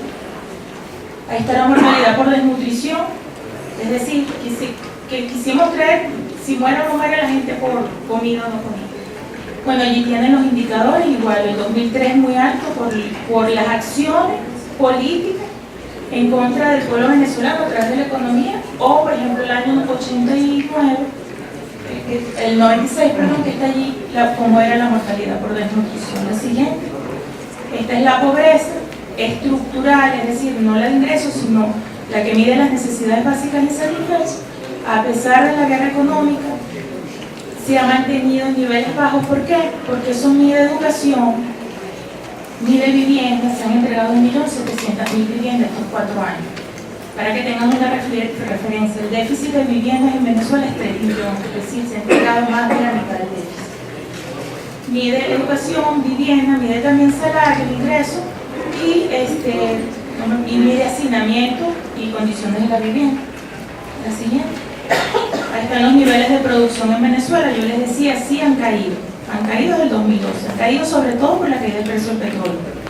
Pero si ustedes ven allí, el último año, 2015, incluso colocando el 2016, los niveles per cápita, ahí no está per cápita, pero incluso medido per cápita, está por encima, un 9% por encima de los últimos 30 años. Así que cuando, por ejemplo, el Fondo Monetario Internacional dice que Venezuela está en default, y dice que tiene 4 años consecutivos cayendo, sí, tenemos 4 años consecutivos cayendo. Ya ha caído el PIB. Ahora, primero hay que contextualizar. ¿Qué hay que contextualizar? Que lo están comparando con el 2012, que es el año más alto de producción, que ustedes ven aquí, primero. Segundo, a pesar de la caída, los niveles de producción siguen estando por encima de los últimos 30 años. La siguiente, y eso se corresponde con los niveles de desempleo. Nivel de desempleo 6,6%. ¿Por qué? Fíjense, de la producción que ha caído por el sector privado. El PIB público del sector público más bien ha aumentado. Y ha sido una de las políticas del gobierno promover la inversión pública de obras públicas y sobre todo lo de la construcción de viviendas, no solo por la entrega de viviendas y el derecho humano a la de vivienda digna, sino porque eso reactiva la economía, como ustedes saben, genera empleo y multiplica, un efecto multiplicador, la economía. El PIB del sector público estos 4 años, a pesar de la guerra económica, a pesar de la caída del precio del petróleo, ha aumentado. Es decir, que la disminución del PIB ha sido más por el lado del sector privado. Y eso es lo que hay que contextualizar, eso explica los niveles de desempleo. Busquen cualquier encuesta de opinión pública en Venezuela y no van a ver que el problema de desempleo aparezca. La gente tiene el trabajo. Ahora, ¿cómo nos están afectando? Por la vía de la inflación. La siguiente. Bueno, este es el hacinamiento, cómo ha disminuido. La siguiente. Y yo voy a terminar con 2 gráficas. ¿Tengo tiempo? 1. Pero que me interesa porque contrasta los 2 modelos, ¿no? Este discurso del modelo fracasado. Fíjense, la línea azul que tienen allí es el Producto Interno Bruto. Y si ustedes ven desde el año 80 hasta el año 98, antes de que entrara el presidente Chávez, creció el PIB, ¿verdad? Se ve que la línea azul crece. También crece después del 99, con esa caída del 2003 que ven allí por lo del paro. Pero la pobreza, que es la que se ve con la línea roja, a pesar de que creció la economía entre el 80 y el 90, la anterior. A pesar de que creció la economía entre el 80 y el 98, la pobreza aumentó. La economía entre el 80 y el 98 creció casi 50% y la pobreza incrementó para el mismo periodo 132%. Ni siquiera midiéndolo con el pico más alto que es 132%. Después del 99 crece el PIB, pero baja la pobreza. Entonces dirán ustedes cuál es el modelo fracasado. El capitalista neoliberal antes del 98 o el modelo socialista revolucionario después del 99. ¿Qué explica eso? La menor desigualdad en la distribución de la riqueza. Es como determinante de los niveles de pobreza. Y eso hay que decirlo, lo determinante de los niveles de pobreza es la desigualdad. ¿Y por qué hubo menor desigualdad después del 99? Porque se invirtieron las políticas.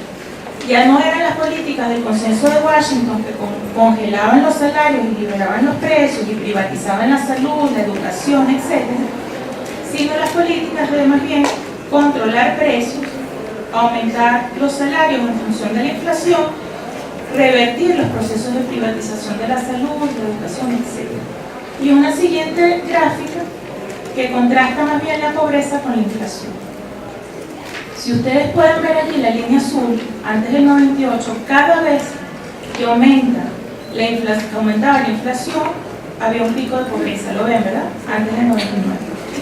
Después del 99, incluso en los últimos años, con esa inflación inducida, los niveles de pobreza se han mantenido.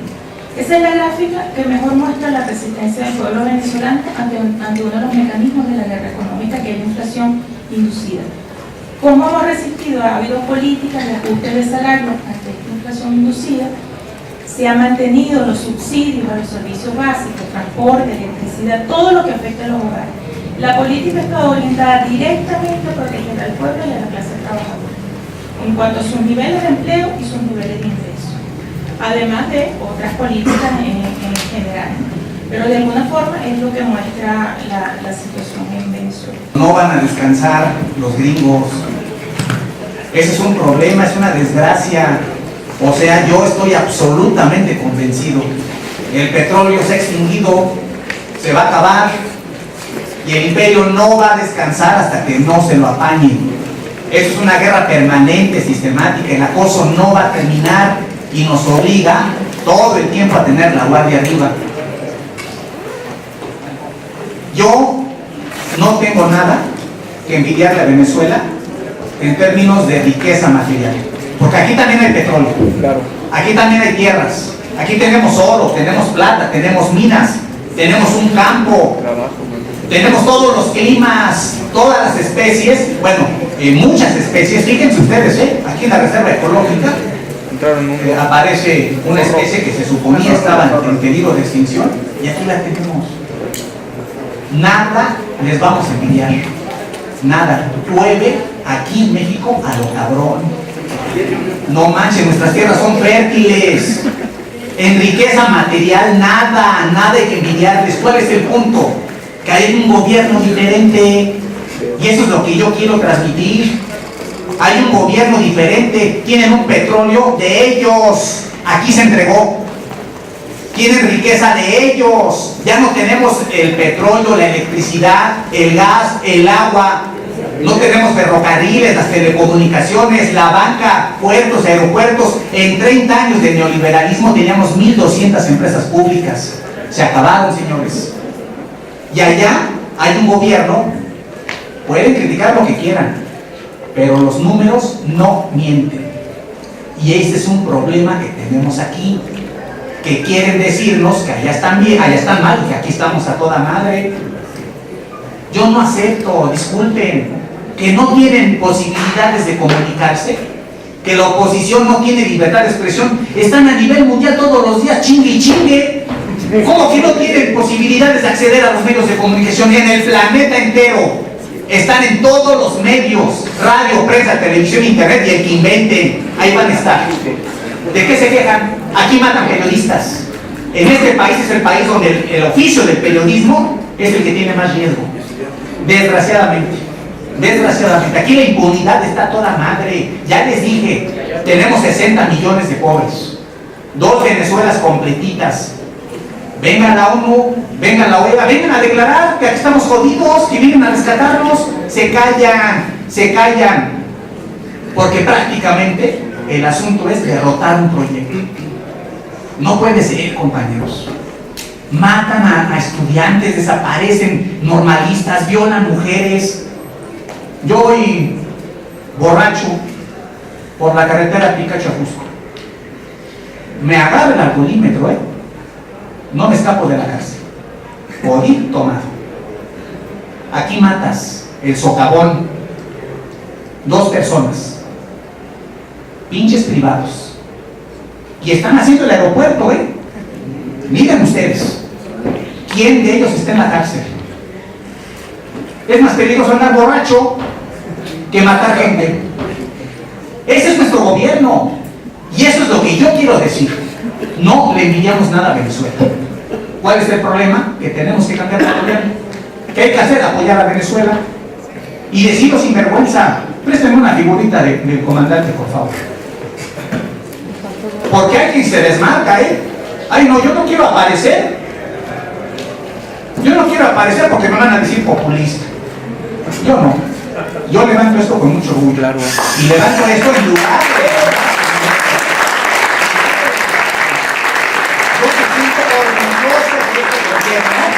de ese comandante, de Maduro, de Delcy, de ese pueblo, sobre todo de ese pueblo de obreros, campesinos, estudiantes, que están dando la vida por mantener su soberanía.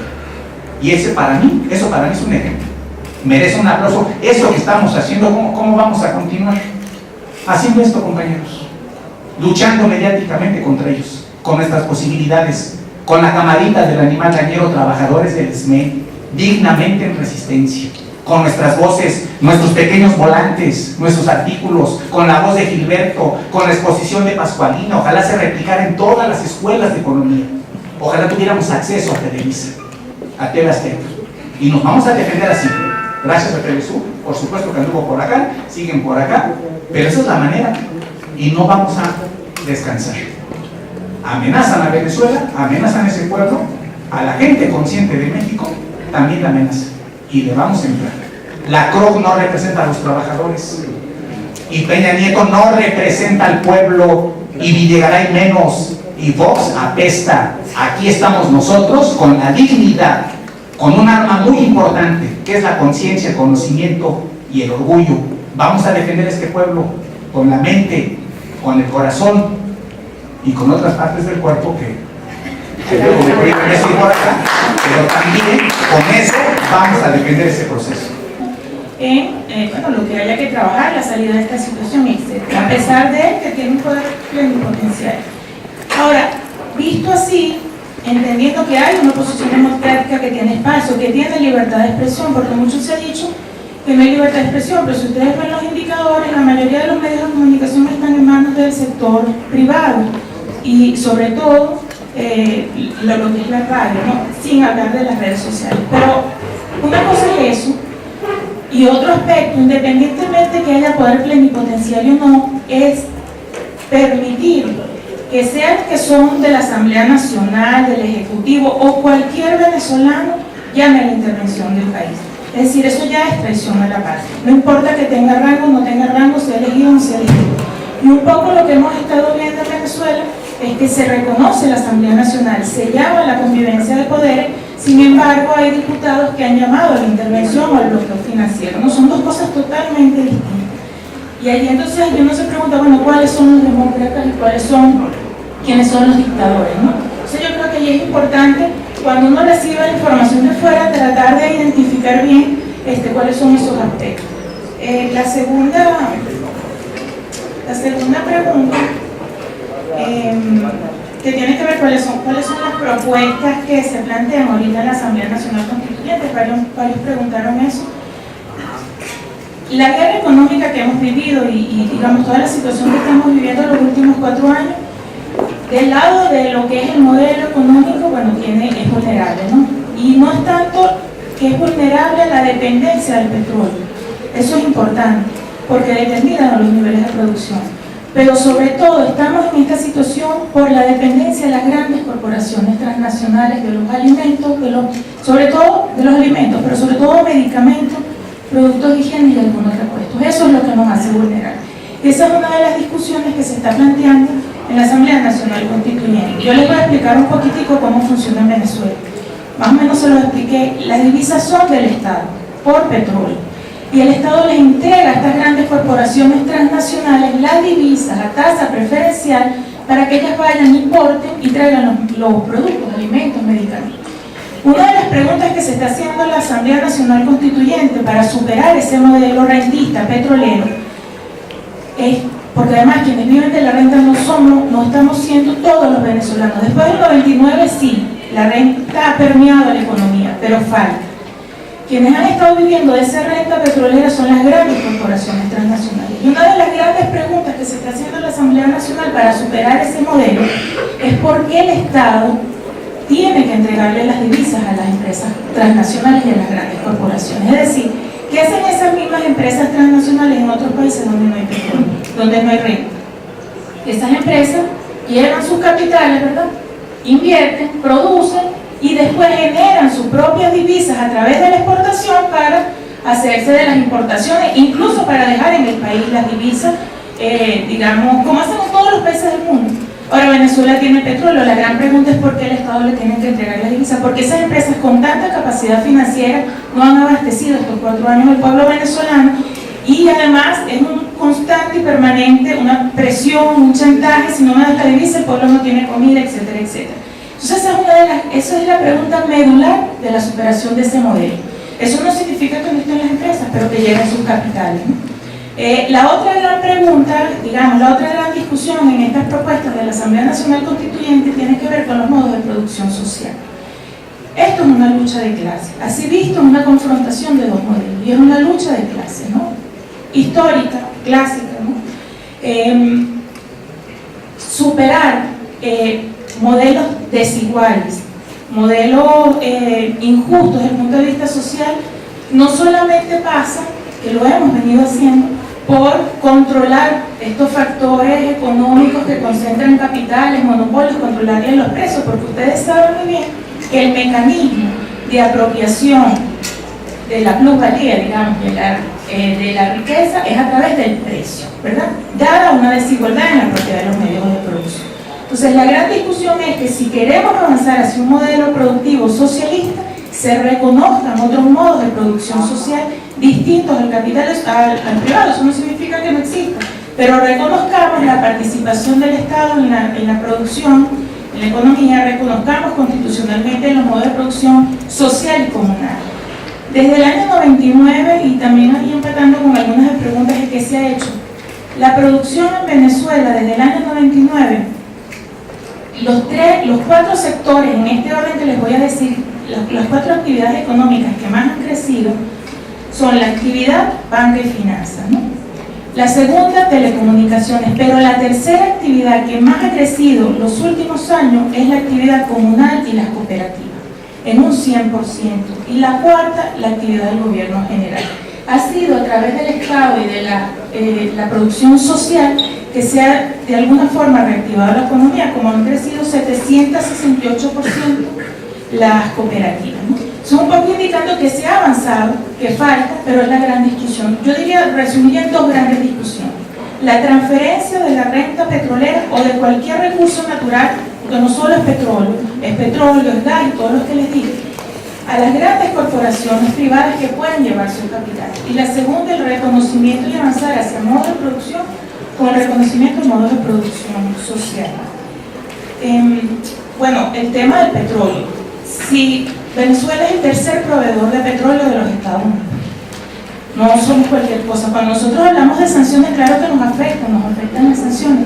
Sin embargo, ha habido una política desde el año 99, justamente a nivel geopolítico de relaciones internacionales, que comenzó el presidente Chávez en su entendimiento de un modelo multipolar, en donde se fue diversificando la exportación y la importación. Allí hay un gráfico que se ve que nosotros exportábamos a Estados Unidos el 58% del petróleo el año 2002. ahora solo exportamos el 33%, que es un tercio de nuestra exportación. Es importante todavía, ¿no? Sobre todo ante estas sanciones, pero la dependencia es menor. Lo mismo ocurrió con las importaciones. Y migramos a los mercados de Asia, la India y China, donde no exportábamos absolutamente nada, ¿no? Eso ha sido parte de esa política. Ahora, Estados Unidos depende del petróleo, somos el tercer proveedor.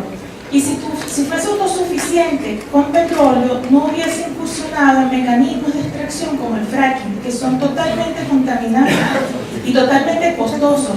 Extraer a través del fracking es un costo de $80 por barril, que además eso le genera pérdidas a las propias empresas y que además ha sido un mecanismo en el marco de esta guerra económica para llevar petróleo a los mercados internacionales y disminuir los precios, ¿no?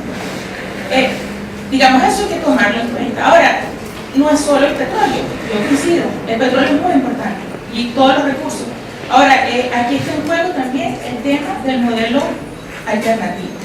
O sea, un país con petróleo, un país con muchos recursos que además decidió ir a un modelo de justicia social.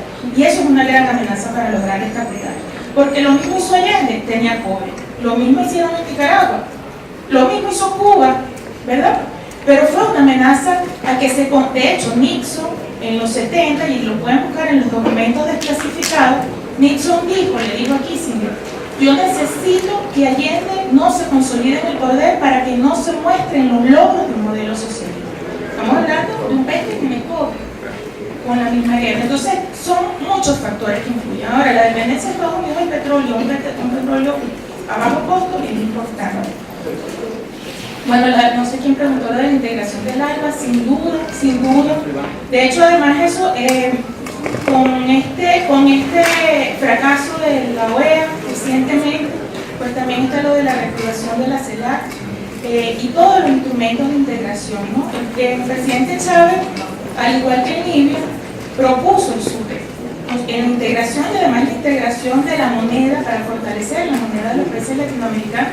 Eso fue una gran amenaza para el imperio norteamericano, debilita el dólar, que fue lo que hizo Libia con el dinar y en África. Digamos, eso para los Estados Unidos eso es una amenaza independientemente de la revolución, pero totalmente de acuerdo a avanzar hacia la integración, sobre todo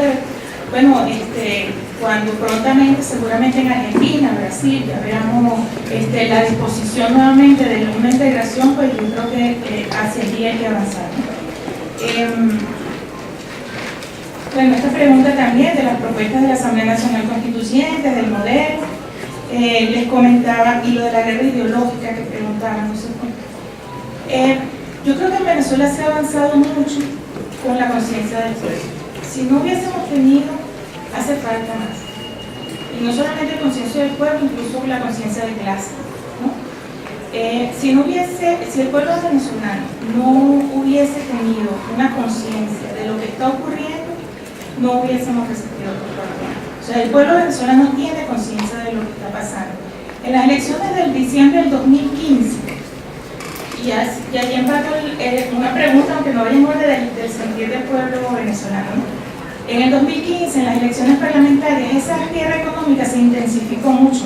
Desaparecieron desproporcionadamente los productos, las colas eran muy largas. El pueblo estuvo muy confundido, no sabía lo que pasaba porque hubo una campaña comunicacional que falta esto y la culpa es del gobierno, la culpa es del modelo, hubo mucha confusión, a pesar de la conciencia que siempre ha habido.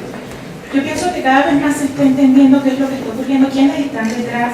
Es el imperialismo, entendido el imperialismo de Estados Unidos. Estados Unidos y su presidente son de turno. Aquí son los grandes capitales transnacionales los que están detrás, ¿no?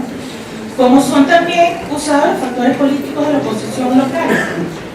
El pueblo venezolano tiene conciencia y sabe lo que está ocurriendo. Si no hubiese sido así, y el sentir del pueblo venezolano es un pueblo de paz que acudió el 30 de julio, 8 millones de venezolanos a votar primero por la paz.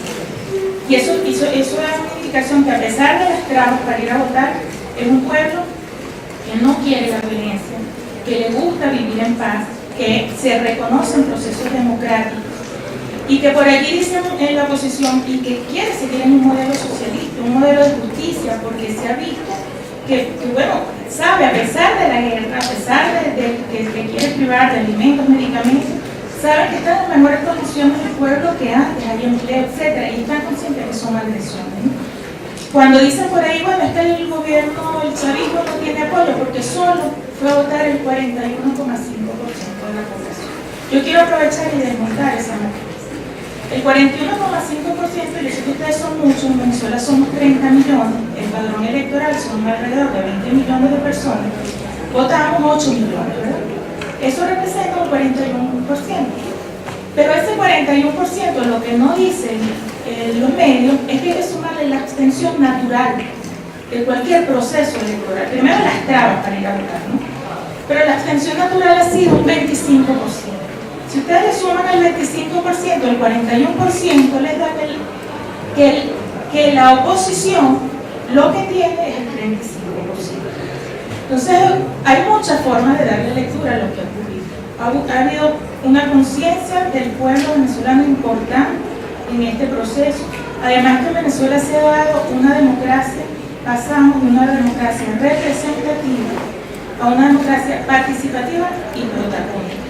Que eso no solo no lo entienden otros países como Estados Unidos, sino que es parte del día a día. El venezolano no solo va a votar, sino que el venezolano se organiza en los comités locales de abastecimiento y producción, en las comunas que, como les dije, han ido incrementando. Digamos, ha habido todo un proceso de participación protagónica que forma parte de esa conciencia. ¿Qué hace falta más? Si hace falta más.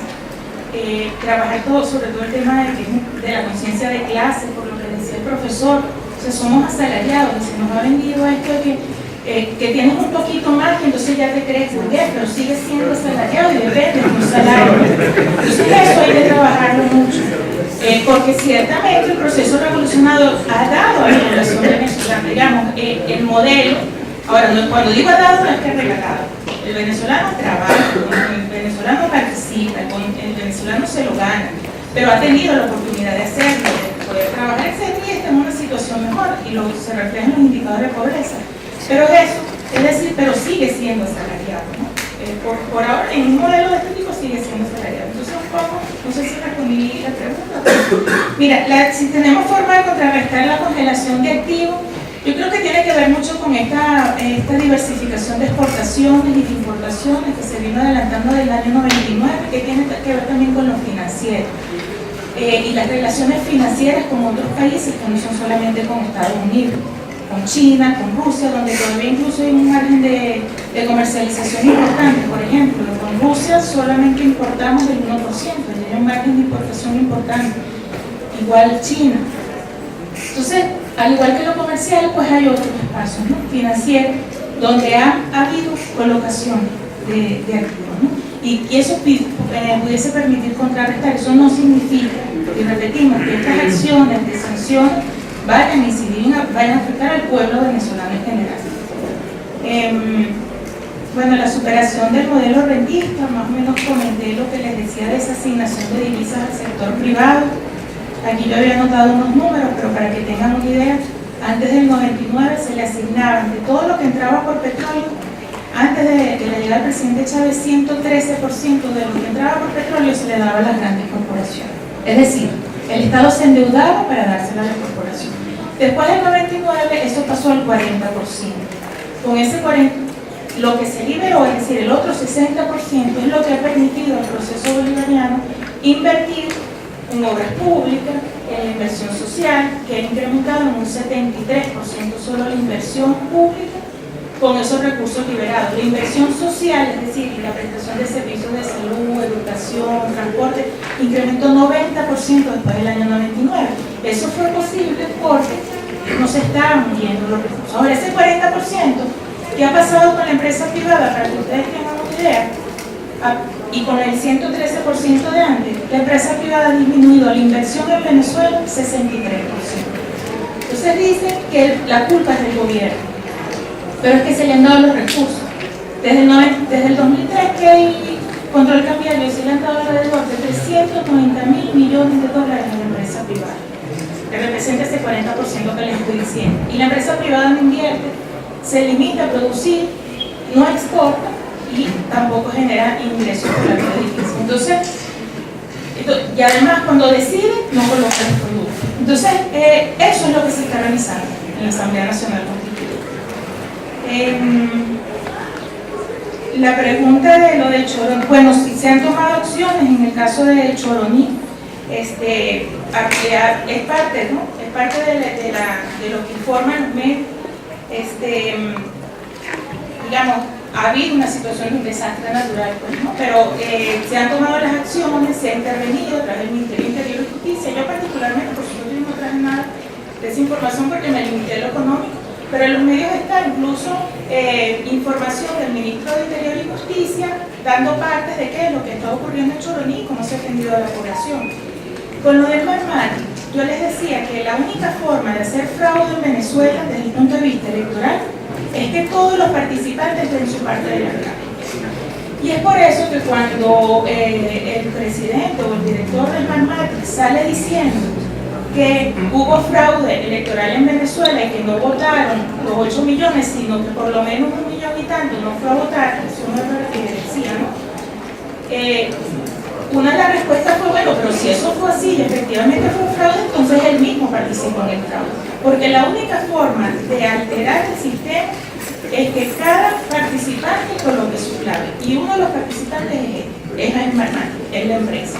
Entonces no se entiende si eso es una declaración basada en aspectos técnicos realmente o termina siendo una información más bien con intenciones políticas para que circule en el mundo, ¿no? Como que no fue el 41,3%, que como les digo, no significa que el gobierno bolivariano con la conciencia del pueblo haya participado. Y yo quería mostrarles, porque por aquí preguntaban que Venezuela importa todos los alimentos. Ese es un gran mito, nosotros no importamos todo lo que nos comemos. Ese ha sido, como otros, un gran mito montado históricamente por las grandes transnacionales, las grandes empresas, para presionar al gobierno para que le den divisas para importar. En Venezuela se produce, son cifras del Instituto Nacional de Producción, de un instrumento que no es nuevo, que no se creó ni siquiera en el proceso revolucionario, que tiene desde 1940, todos los años lo pueden buscar, y muestra qué se produce y qué se importa por grupo. En Venezuela se importa en promedio el 12% de lo que comemos los venezolanos.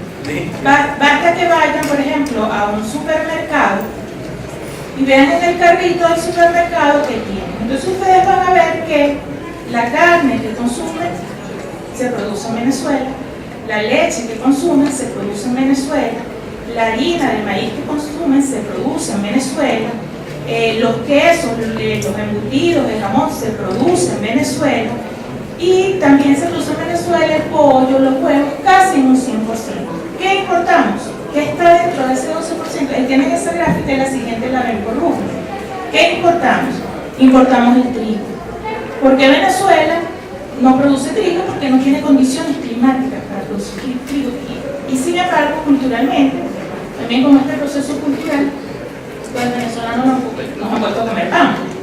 Importamos el trigo. Entonces, claro, la pasta no es la pasta importada, lo que se importa es el trigo y después se procesa para la pasta, el pan, etc. ¿Qué otra cosa importamos en mayor medida? Las leguminosas, es decir, las caraotas, las arvejas, que lo consumimos mucho los venezolanos. Ahora, ciertamente se hace poder producir. Ahora, eso es histórico. Importamos caraotas, leguminosas, históricamente. Pero se puede producir en el país y quizás valdría la pena en estos procesos de revisión pues, que se produzcan estos bienes. Es decir, no es verdad que importamos todos los alimentos. Ahora, de medicamentos sí. De medicamentos, y es parte de lo que, como nos han agredido de alguna forma también, no se producen medicamentos en Venezuela en baja cantidad, dependemos de esas grandes corporaciones, por muchas razones, ¿no? Primero porque no se ha desarrollado la industria, pero además por el tema de las patentes. Ahora fíjense un poco, empatando con una de las preguntas de si se han dado o no las divisas.